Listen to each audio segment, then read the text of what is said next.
we are doing the meeting scene, which is when Gavin first meets Stacey. From the first date to the final take, this is the story behind one of television's most loved series. The idea that it would become this 20-year-long journey, I think that's something to really be proud of. We gave up on it at one point. It's extraordinary how close we were. Gavin and Stacey, A Fond Farewell. New Year's Day at 7 on BBC One Wales and iPlayer. Good evening. The festive fixtures continue at a pace on tonight's Match of the Day. We've got 6 games to show you from the Premier League, with plenty of goals, late drama and the odd bit of controversy as well. Danny Murphy and Ashley Williams are with us in the studio, so make sure you join us after the news at 10:30.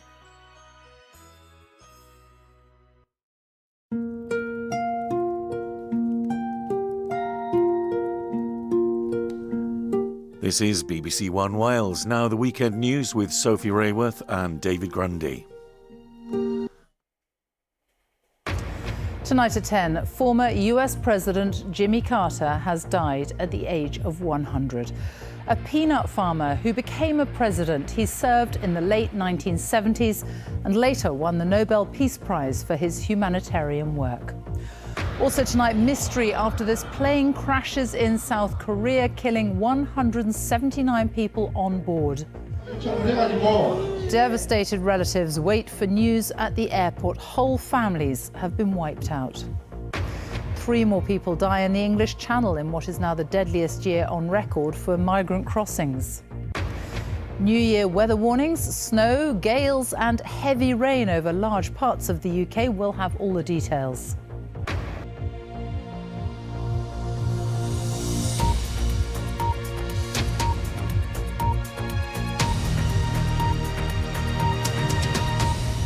Good evening. In the last hour, it has been announced that the former President of the United States, Jimmy Carter, has died at the age of 100.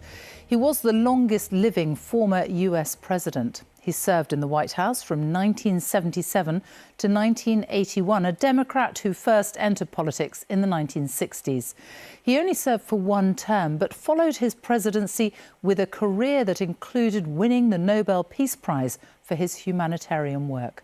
From Washington, Gary O'Donoghue looks back at his life. As a candidate and as a president, I'll never tell a lie. It was that sincerity and passion that propelled Jimmy Carter to the presidency. Leaving a naval career, he took over the family business in the Deep South. Growing peanuts made him rich. Turning to politics, he served 1 term as governor of Georgia before taking an underdog run at the presidency. My name is Jimmy Carter, and I'm running for president. He campaigned on a platform to bind Americans' wounds after Watergate and Vietnam. I, Jimmy Carter, do solemnly swear. An ardent feminist and environmentalist, he was ahead of his time on many issues. And in 1979, an iconic moment, joining hands with Israel's Prime Minister Menachem Begin and Egypt's Anwar Sadat, sealing the Camp David Accords. It was his finest achievement. But an energy crisis saw rocketing inflation, high interest rates and long lines at the pumps. On top of all that came the Iranian Islamic Revolution, and the hostage crisis which followed saw 52 Americans held in Tehran and 8 military personnel die trying to rescue them. That all made re-election nigh on impossible, and he lost 46 out of 50 states to Ronald Reagan in the 1980 election. But Jimmy Carter made more of his post-White House years than any presidential predecessor, setting up the Carter Center in Atlanta, building houses for the poor, and campaigning across the world for democracy and justice. 22 years after leaving office, he was awarded the Nobel Peace Prize for his efforts. Only when he was past 90 years old did he tell a news conference without a shred of self-pity that cancer had spread to his brain. I think I have been as blessed as any human being in the world with having become the President of the United States of America, and everything's been a blessing for me, so I'm thankful. By his side for 77 years of marriage, Rosalind Carter was, according to her husband, his equal partner in everything. He made a rare public appearance from hospice care when she died. Jimmy Carter's legacy has been hotly debated and often revised, but few would dispute that America's longest-lived president gave, in his own words, his very best. The former president of the United States, Jimmy Carter, who has died at the age of 100. Well, these are live pictures of the White House tonight, the flag already lowered to half-mast. Let's talk to Tom Bateman, who is in Washington for us. And Tom, this news just breaking in the past hour, but already tributes coming in. Absolutely, Sophie. His family confirming the news in the last hour. His son, Chip Carter, saying that he died peacefully at home today. He was surrounded by his family. It had been known that in recent years he was being treated for an aggressive form of skin cancer, and the family had announced last year that he would be leaving hospital and receiving care in hospice. And you mentioned there, this was a life that broke a series of records, the oldest living president in US history. He was married to his wife, who he survived, as you heard from Gary there last year, married for 77 years. She died in November last year. In terms of his legacy, I expect in the coming hours we'll have statements from President Biden, President-elect Trump, and many others about the impact he made on this country, not just during his one-term presidency in the late 1970s, but also in the 4 decades of work that he did and dedicated to public service after that. I think his presidency itself will largely be remembered for a series of crises at home. It was a period of stagflation. Many Americans remember long lines at petrol stations in this country, and also a series of emergencies abroad, including the storming of the US Embassy in Tehran and the taking of American hostages there in the late 1970s, a crisis that lasted over a year and a half, and in which he was involved in a botched rescue attempt in 1980. But I think the signature achievement and the legacy of Jimmy Carter will be around the Camp David Accords, a historic peace between Israel and Egypt, the first country to recognise and do a peace deal with the Israelis back in the late 1970s. Both Menachem Begin of Israel and Anwar Sadat of Egypt, of whom Jimmy Carter was shuttling between at Camp David at the time, got the Nobel Peace Prize, as did Jimmy Carter many decades later. Tom Bateman with the latest there from Washington. Thank you. A plane carrying 181 people has crashed in South Korea, killing all the passengers on board. Only 2 people who were flight crew at the back of the plane survived after it burst into flames. The plane, operated by Jeju Air, was arriving from Thailand when it skidded off the runway and hit a wall at Muan International Airport on the west coast of the country. From there, our correspondent Jean Mackenzie has sent this report, which contains some distressing images from the start. The terrifying moment the plane lands at speed without its landing gear down and careers down the runway, unable to stop before crashing into the perimeter wall. It explodes, instantly engulfed by flames and thick smoke. None of the passengers stood a chance of surviving, the fire service told their families, as their bodies were slowly recovered. Only the 2 air stewards at the back could be saved. We're at the perimeter of the airport now, and this fence behind us and wall is what the plane crashed into when it overshot the runway. And just behind me you can see the blackened, charred tail of the plane sticking up. Now, this is the only part of the aircraft that is still intact. The rest has been so fractured and splintered that the fire service have said that it's unidentifiable. Inside the airport terminal, the families gathered to hear the terrible news. This is now a room full of incomprehensible heartbreak as they wait for the bodies to be identified. Many were returning from a Christmas spent in Thailand. For Mr. Mang, it was the first time his great-nephews had ever been abroad. They'd gone to celebrate the youngest taking his college entrance exams, he tells me. Their father took them. The boys were so smart and he wanted to treat them. I can't believe the whole family has just disappeared. My heart aches so much. The boss of the airline bowing to express his deep regret. This is the first fatal crash in his budget carrier's 20-year history. I want to give my sincere apology and condolences to those who've lost their lives in the accident and their families. At the moment, it's hard to presume the cause of the accident, and we have to wait for the official investigation result from the authorities. It's thought the pilot couldn't activate the plane's landing gear. Initial reports suggest a bird might have caused a fire in one of the engines. But proper answers will take time. As the sun set, forensic teams were still searching the surrounding fields until eventually all the bodies were recovered. This tragedy couldn't have come at a worse time for South Korea, in the midst of a political crisis that's seen 3 leaders in 2 weeks. Today, the interim president called for a week of national mourning to respect these families who'll sleep here tonight as they wait and hope for more information. Jean Mackenzie, BBC News, Muan Airport. We can go live to South Korea and join Jean, who is at the airport. And Jean, it's still very unclear why this plane crashed. Yes, it is, Sophie. What we know is that the pilot had to make an emergency landing. He doesn't seem to have been able to activate the plane's landing gears, but we don't know why this was. And there are reports that a bird strike caused a fire in one of the engines, but there is still an awful lot about this that doesn't make sense. Birds don't usually cause huge planes like this to crash. There are measures built in to protect against this sort of thing. And this was an experienced pilot. And South Korea has a good air safety record. You know, it does have a good record on these things. Now, we are at the crash site now, and the black boxes have both been recovered from the plane. So that's the voice recorder and the flight recorder. But I think it's going to take some time until we get the full answers on this, because the flight recorder has been severely damaged. So they're saying it could take months to get the data off that. Also, it is taking some time to identify the rest of the bodies.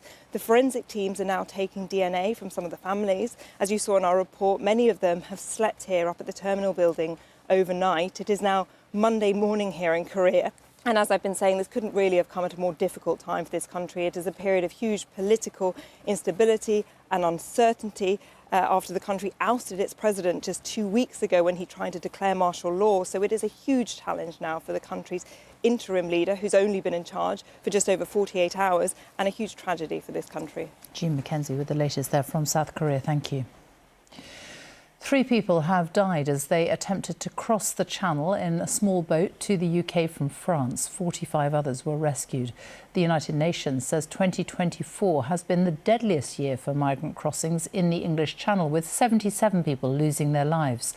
More than 36,000 people have made the crossing this year, including almost 1,500 in the past 4 days. Today's incident happened off the coast of Sangatte, a few miles from Calais. Francis Reid reports.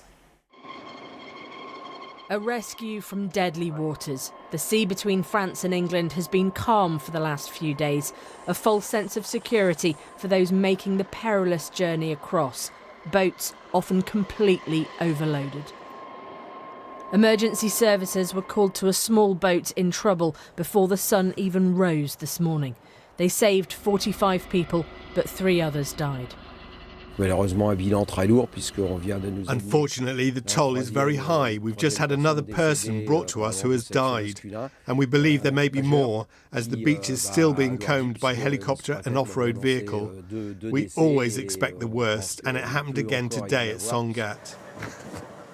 On land, wrapped in emergency blankets, those who survived the bitter temperatures. Dame Angela Eagle, the UK Minister for Border Security, said the government was supporting the French authorities, and this afternoon was among those blaming criminals for overloading people into unseaworthy vessels. There was a group of around 50 people who were due to take the boat, and there's another group who came on the boat. This created panic and overloaded the boat, and families were apparently separated. The English Channel is the busiest shipping lane in the world. Hundreds of vessels pass through it every day, dangerous even when the sea seems still. With temperatures so low, even minutes in the water can prove lethal. A UN agency saying it has been the deadliest year on record. This has become all too familiar. Francis Reid, BBC News. 4 boys aged 17 have been arrested on suspicion of murder after an 18-year-old man was stabbed to death in Derbyshire. Emergency services were called to an address in Ilkeston last night after reports of a stabbing. Derbyshire police say the man died on Hena Road just before 9 o'clock. 4 17-year-olds were detained, along with a 52-year-old man and 2 girls aged 15 and 16, who were all arrested on suspicion of assisting an offender. All of them remain in custody. Israel's military has said approximately 5 projectiles have been fired from northern Gaza into Israeli territory. It follows an Israeli strike on Al-Wafa hospital in Gaza City, which Hamas authorities say killed 7 people. The Israeli military claims the hospital was being used as a Hamas command and control centre. Shaima Khalil reports from Jerusalem. Another Gaza medical facility turned into a bomb site. After an Israeli airstrike, some patients were taken out of the Wafa hospital in body bags. Imagine, we are now transferring the injured and the martyrs from one hospital to another. And why? Because this hospital was bombed by the other side. The Israeli forces confirmed the strike, saying the attack targeted Hamas fighters who were using the building as a command and control center, adding that the building was not serving as a hospital at the time. But an eyewitness we've spoken to said there were patients and medical staff inside the hospital. Shok Dalul, a 4th-year medical student, was inside the hospital with her colleagues when it was bombed. She tells me they were getting ready to sit an exam. There was glass everywhere, dust and smoke. We took cover under the tables and then fled. We were all shocked. We didn't know what was going on. We're just students here for an exam, and this is a hospital. We saw medical staff. We also saw patients, some in wheelchairs, some being carried by their families. And this is where the wounded were taken. Al Ahli Arab Hospital, which was hit by Israeli artillery shelling earlier today. The Israeli military made a similar claim about the Kamal Adwan Hospital, saying it was a Hamas stronghold. On Friday, the hospital was evacuated, and the Israeli forces detained and interrogated dozens of the medical staff and its director, Dr. Hussam Abu Safiya. He's still being held. Kamal Adwan was the last functioning hospital in besieged northern Gaza. North Gaza's medical facilities and its staff have been overwhelmed for months. With limited resources, next to no aid, and relentless bombardment. And yet, they gave hope to those desperate for help. But even that hope is being crushed. Shaima Khalil, BBC News, Jerusalem. Massive waves have been pummeling the coasts of Ecuador and Peru, leaving scores of ports closed and at least 1 person dead. Jetties and public squares have been submerged in some parts of Peru, with residents fleeing to higher ground. The waves are being blamed on persistent winds off the coast of the United States. Graham Satchell reports. Anxious fishermen and their families watch in disbelief as their whole fleet is destroyed by an enormous wave. Much of the coastline of Peru has been battered like this since Christmas Day. Boats tied up near the shore were just as vulnerable. You can hear the panic as villagers do their best to save their vessels. In some places, the water came hundreds of meters inland, damaging shops and people's homes. The sea is already reaching the houses, this man says. Not only that, but there are fishermen and brothers at sea whose situation we don't know. We have never experienced this. The Peruvian government has closed the beaches along most of its coastline to limit the damage. Here, people run for their lives as another huge wave threatens to destroy this boardwalk. Authorities say climate change is responsible for these extreme conditions, as waves of more than 14 feet high continue to pound the coast. Graham Satchell, BBC News. Now, the Met Office has issued multiple weather warnings here, with heavy rain and snow forecast in Scotland from midnight tonight. High winds in Edinburgh forced the cancellation of tonight's torchlight procession, which was supposed to mark the start of 4 days of Hogmanay celebrations. There are weather warnings in place for rain, snow and strong winds for parts of the UK on New Year's Eve and New Year's Day. A series of yellow alerts will come into force in Northern Ireland, Northern England and parts of Scotland from Tuesday. We will have full details on all of that in a moment with Ben Rich. But first, to the football. And with the teams at the top of the Premier League in action today, Jane Dougal has more on that and all the rest of the day's sport from the BBC Sports Centre. Hi, Sophie. It's been a busy day in the Premier League, but if you don't want to know the results, it's time to leave the room because Match of the Day follows shortly on BBC One. Meanwhile, elsewhere, there were wins for Crystal Palace and Nottingham Forest, draws for Fulham and Tottenham. In Scotland, Celtic extended their lead at the top of the Premiership with a 4-0 victory over St Johnstone, while Rangers rescued a point against Motherwell. The hosts were leading 2-0, but 2 second-half goals for Hamza Egaman ensured it finished all square at Fir Park. Dundee United's Kevin Holt scored a 94th-minute winner to beat Aberdeen 1-0 at Tannadice. Elsewhere, Ross County and Hearts drew, while there were wins for Hibs and Dundee. In rugby's Premiership, Exeter Chiefs got their first win of the season to take them off the bottom of the table. They beat Gloucester 22 points to 15, as Patrick Geary reports. For Exeter's young side, it must have felt like the walls were closing in. 8 games, 8 losses for Rob Baxter's men this season, just when you need something to fall into your lap. Gloucester obliged. Frost is over. That try, a cry of Chiefs' relief, belief would take longer. First, they'd want reassurance, a few seconds of clarity. Tamati Tua delivered. 14-3 they led at the break, only to almost immediately invite Gloucester back into it.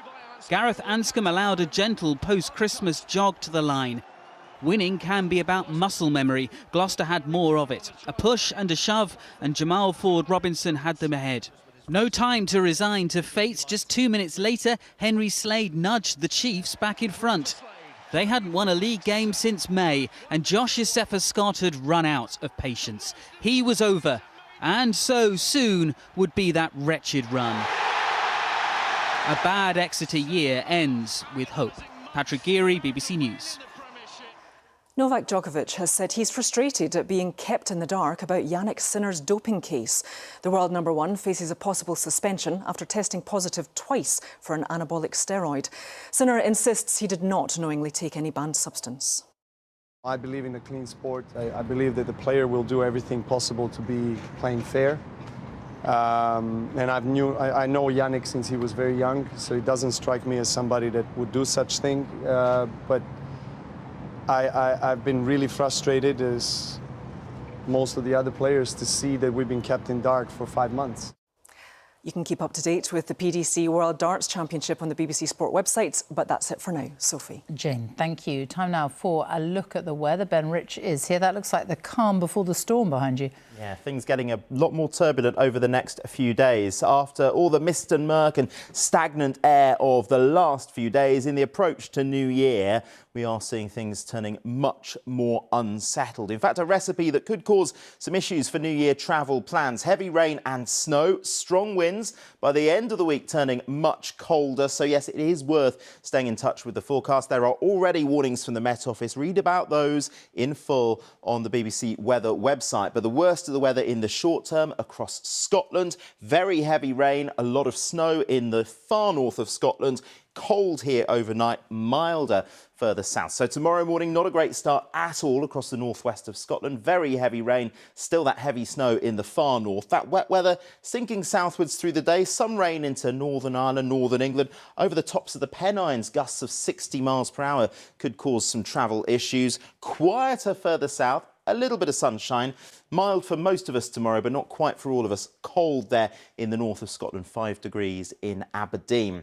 Now through Monday night, more heavy rain across parts of northwest Scotland, increasing that flooding risk. Some snow for a time, wet weather sinking southwards and eastwards through the day. And across this central slice of the UK for New Year's Eve, it is going to be very windy indeed. Calming down a little bit for a time if you are celebrating at midnight. But for New Year's Day, well, here comes another area of low pressure, and this one could bring some snow across parts of Northern Ireland, southern Scotland, northern England, some rain to the south, some strong winds, and as that all moves away, we all get into this much colder air. So New Year's Day, things turning colder in the north. Thursday and Friday, much colder for all of us. Single-digit temperatures, some wintry showers, frosts at night, but at least some sunshine.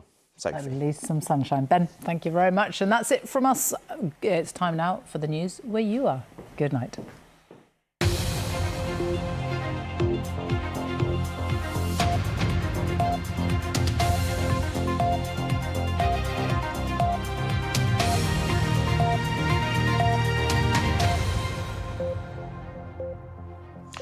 Noswaith, good evening. A man from Rhondda-Cynon-Taf who discovered he had late-stage prostate cancer without any obvious symptoms is urging other men to get tested.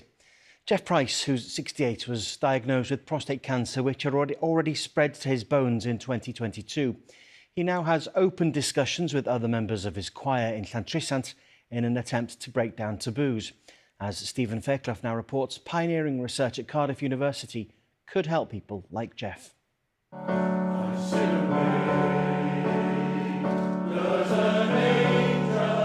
Rehearsals at Llantrisant Male Choir. 40 to 50 men, mostly over 50. Statistically, 1 in 8 of them is likely to develop prostate cancer at some point. Among them Jeff Price, who discovered in 2022, without any obvious symptoms, that he had prostate cancer, which had spread. Yes, I did go to the toilet. Any more than normal? I didn't think so. It just sort of crept up on me, and I had no idea that I could have had prostate cancer, none at all. Jeff was told he may not live longer than a year and didn't want to hide his condition like many do. If you go back some years, guys wouldn't speak of it, would they? No. I remember the rugby game down in my house. He wanted to tell the whole choir and encourage them to get checked. I had the prostatectomy in February, and I get tested every 6 months now, and it's negligible trace. Because of the choir and the time we spend to each other, we trust each other a lot, we help each other out a lot. It is a man club, so it's easy to talk to each other about anything. You know, there's a lot of work going on in the diagnostic field. Jeff has come to the laboratories at Cardiff University, where they're carrying out pioneering research which in the future could help people like him who are diagnosed with advanced prostate cancer by developing treatments that work for longer. If we can identify those molecules and target them, we can stop the cancer cells from growing. And what we're trying to do is increase their window of time that they can be on those standard of cares by basically sensitising patients to that type of treatment. A real eye-opener. What these guys do and find out feeds into what medicines I get to prolong my life and other people like me.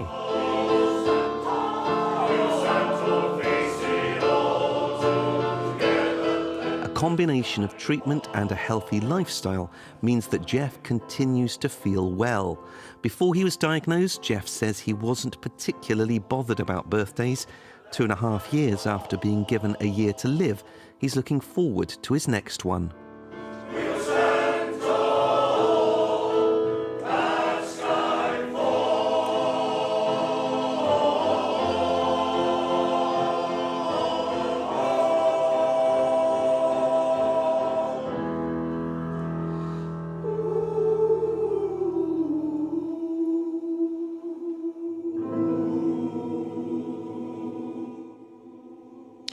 The Met Office has issued weather warnings for very strong winds and heavy rain across Wales on New Year's Day, with wind gusts of up to 75 miles per hour expected to cause widespread disruption.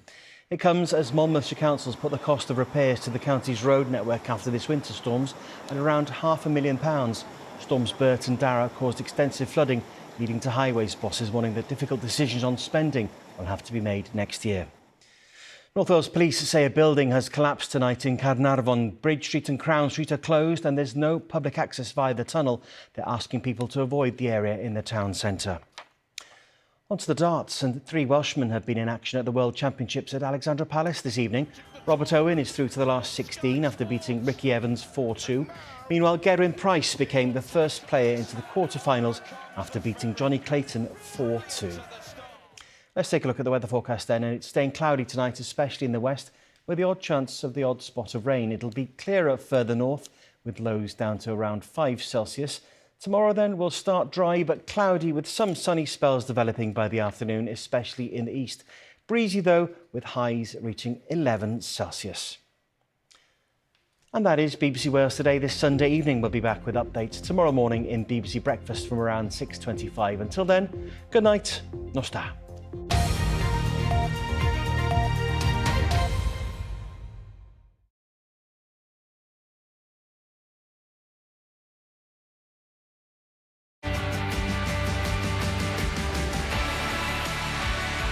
I really love you, Marianne. Yeah, I'm sorry. I'm seeing someone. Oh, how long? A couple months. I've heard you're a bit of a nosy Parker. You know what happens to nosy Parkers, don't you? Femi, are you for real right now? You will never be one of them. Box sets to stay in for. Watch now on BBC iPlayer.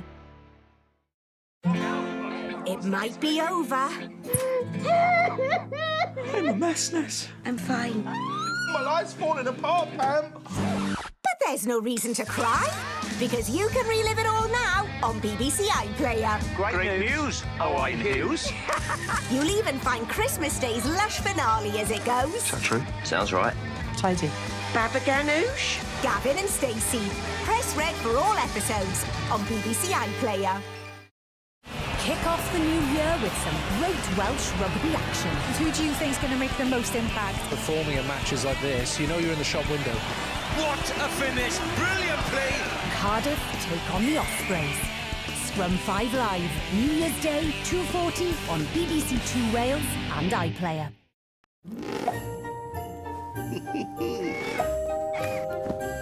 Sunday night satire with Have I Got a Bit More News for You at 10 to midnight here on BBC One Wales.